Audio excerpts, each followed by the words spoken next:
에스겔 17장. 여호와의 말씀이 내게 임해 말씀하셨다. 사람아, 이스라엘 족속에게 수수께끼와 비유를 말하여라. 너는 말하여라. 주 여호와가 이렇게 말한다.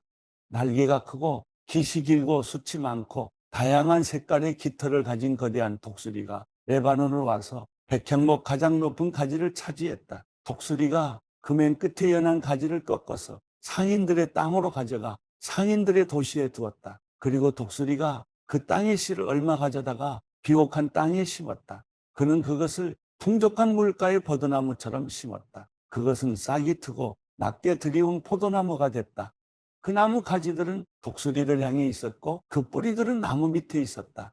이렇게 씨가 포도나무가 돼 굵은 가지들과 가는 가지들을 냈다. 그런데 날개가 크고 수많은 깃털을 가진 다른 거대한 독수리가 나타났다. 독수리가 자기에게 물을 줄까 해서 이 포도나무는 독수리를 향해 심긴 곳에서 뿌리를 뻗고 가지를 뻗었다. 가지를 뻗고 열매를 맺으며 훌륭한 포도나무가 되기에 충분한 물가, 좋은 땅에 그 포도나무는 이미 심겨 있었다. 그들에게 말하여라. 주 여호와가 이렇게 말한다.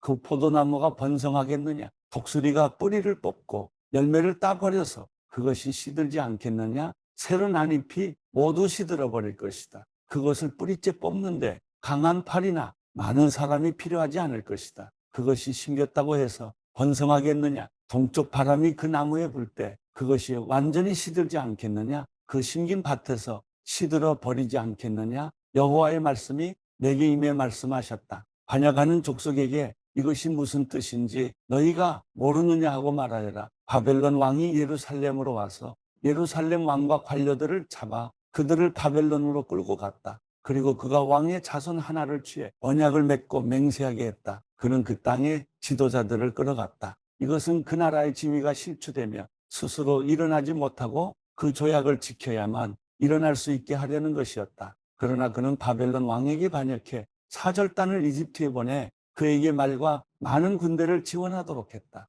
그가 융성하겠느냐? 이런 일들을 한 그가 피신할 수 있겠느냐? 그가 그 조약을 깨고도 피신할 수 있겠느냐? 내 삶을 두고 맹세한다. 바벨론 왕이 그를 왕으로 삼았는데 그가 바벨론 왕의 맹세를 무시하고 바벨론 왕의 조약을 어겼으니 그는 자신을 왕으로 세운 그 왕이 사는 곳 바벨론 가운데서 왕과 함께 있다가 죽을 것이다. 주 여호와의 말이다. 그들이 토성을 쌓고 포위벽을 세워서 많은 사람을 죽이려고 할 때 강력한 군대와 큰 무리를 이끌고 있는 바로도 그 전쟁에서 아무것도 하지 못할 것이다. 그가 맹세를 무시하고 언약을 어겼다. 그가 맹세를 하고도 이 모든 일을 저질렀기 때문에 그는 피신하지 못할 것이다. 그러므로 나 주 여호와가 이렇게 말한다. 내 삶을 두고 맹세하는데 그가 무시한 내 맹세와 그가 어긴 내 언약을 내가 그의 머리에 갚을 것이다. 내가 내 그물을 그의 위에 펼칠 것이니 그가 내 덫에 걸릴 것이다. 내가 그를 바벨론으로 끌고 가 그가 내게 신실하지 못했던 일에 대해 그곳에서 그를 심판할 것이다. 그의 모든 군대에서 도망친 사람은 모두 칼에 쓰러질 것이고 살아남은 사람들은 사방으로 흩어질 것이다.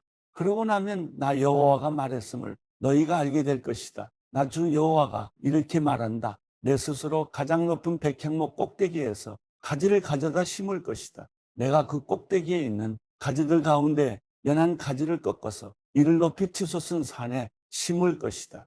내가 그것을 이스라엘의 높은 산 위에 심을 것이니 그것이 가지들을 내고 열매를 맺으며 훌륭한 백향목이 될 것이다. 갖가지 새들이 그 아래 둥지를 틀 것이고 그 나무 가지 그늘에서 살 것이다. 나 여호와가 키 큰 나무를 낮추고 키 작은 나무를 높였으며 푸른 나무를 말리고 마른 나무에 싹이 나게 했음을 들판의 모든 나무들이 알 것이다. 나 여호와가 말했고 그렇게 이루었다.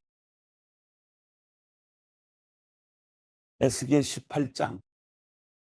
여호와의 말씀이 내게 임해 말씀하셨다. 말씀하시기를 너희가 이스라엘의 땅에 대해 이 속담을 인용하는데 도대체 무슨 뜻이냐? 아버지들이 신 포도를 먹었는데 그들의 자식들의 이것이다. 주 여호와의 말이다. 내 삶을 두고 맹세한다. 너희가 이스라엘에서 다시는 이 속담을 인용하지 못할 것이다. 모든 영혼은 다 내 것이다. 아비의 영혼이나 아들의 영혼이나 다 내 것이다.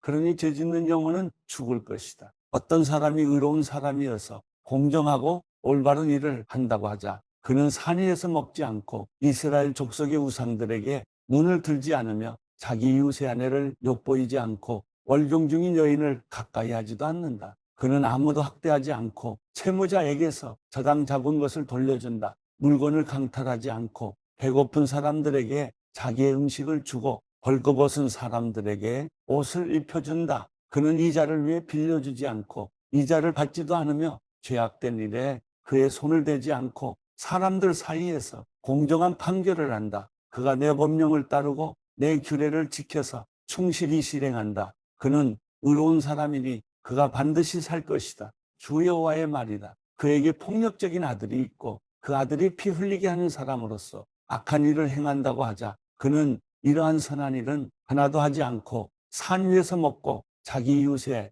아내를 엿보인다. 그는 가난한 사람들과 궁핍한 사람들을 학대하고 물건을 강탈한다. 채무자에게서 저당 잡은 것을 돌려주지 않고 우상들에게 눈을 들며 혐오스러운 일들을 한다. 그는 이자를 위해 빌려주고 이자를 받는다.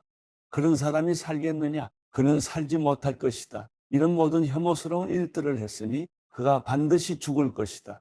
자신의 피가 자신에게 돌아올 것이다. 그러나 그가 아들을 낳았다고 하자 자기 아버지가 저지른 모든 죄들을 그의 아들이 보고 두려워하며 그렇게 하지 않았다고 하자 그 아들은 산 위에서 먹지 않고 이스라엘 족속의 우상들에게 눈을 들지 않으며 자기 이웃의 아내를 엿보이지 않고 아무도 학대하지 않고 채무자에게서 저당을 잡지 않고 물건을 강탈하지 않고 배고픈 사람들에게 자기의 음식을 주고 벌거벗은 사람들에게 옷을 입혀 주었다고 하자 그는 가난한 사람에게 그의 손을 대지 않고 이자나 폭리를 받지 않으며 규례를 지키고 내 법령을 따랐다고 하자 그는 자기 아버지의 죄로 인해 죽지 않고 반드시 살 것이다. 그러나 그의 아버지는 착취를 하고 자기 형제를 강탈하고 자기 동족들 가운데서 선하지 않은 일을 했기 때문에 자기 죄로 인해 죽을 것이다. 그러나 너희는 말한다.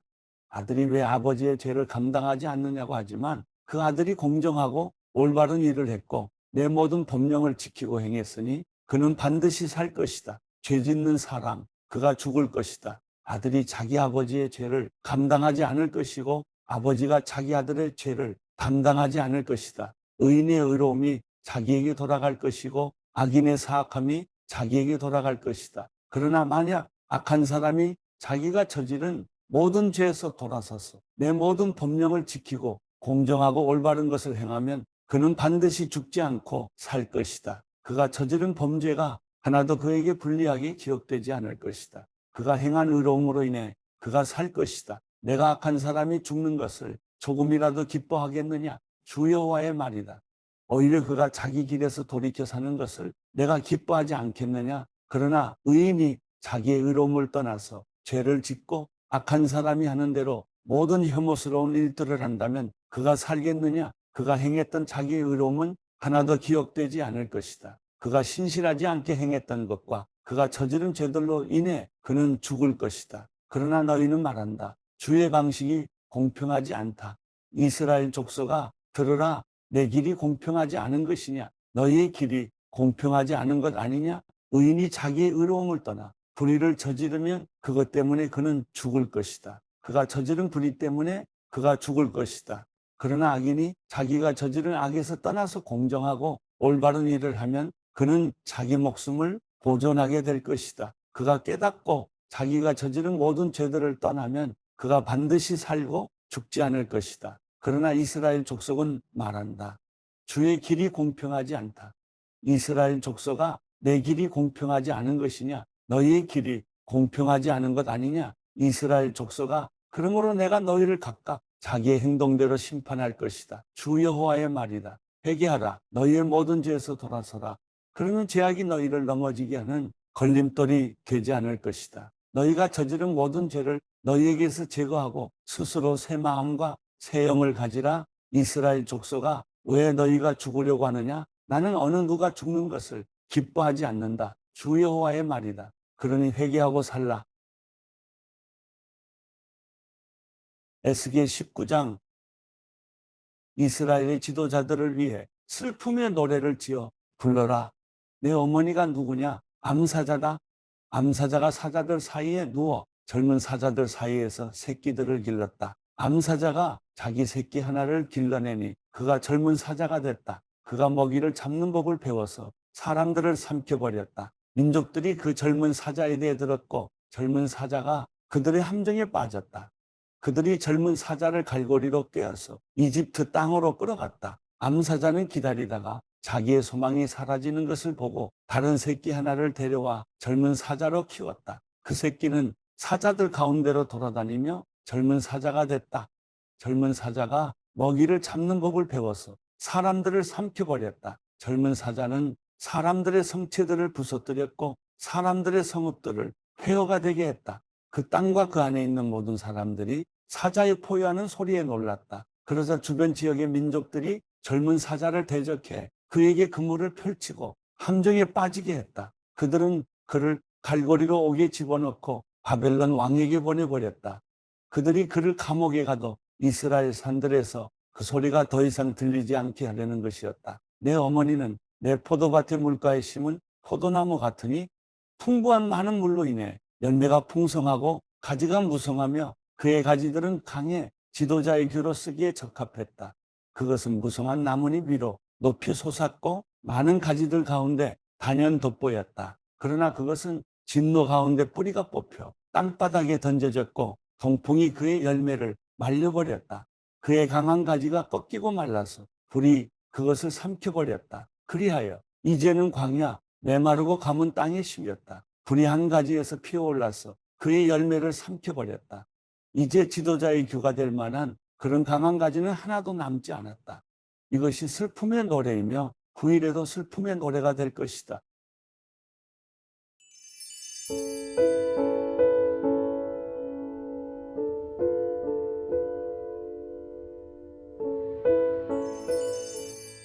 시편 87편.